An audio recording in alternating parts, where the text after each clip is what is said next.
changer was the weaponization of social media.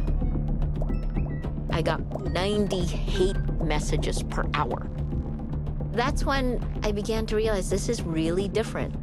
These tech companies enabled a real shift because exponential lies literally came at us so fast that our human capacity to absorb and fight back was gone. The weaponization of social media was quickly followed by the weaponization of the law. Inyong mga reporter, they will be allowed to criticize us. But you go to jail for your crime. A prominent critic of Philippine President Rodrigo Duterte has been arrested.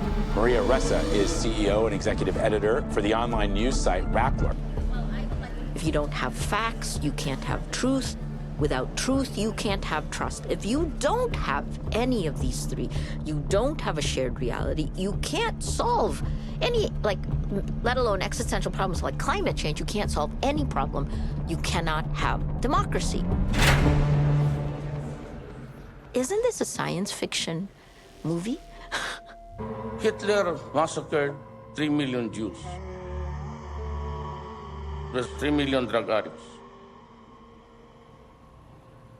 I'd be happy to slaughter him. The volume of killing here is quite extraordinary. In the 80 or so days that Duterte has been in power, there's now been an average of somewhere between 35 and 40 police killings of drug pushers and drug users every day. So no qualms about killing killers. Yes, of course. I must admit that I have killed.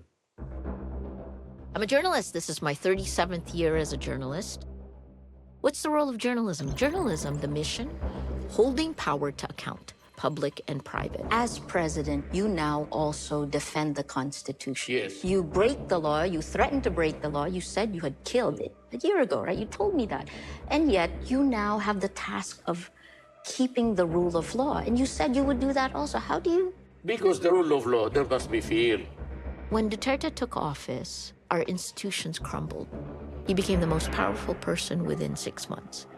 Just because you're a journalist, Naito, you're exempted from assassination. Not wrong. We continue doing our reporting.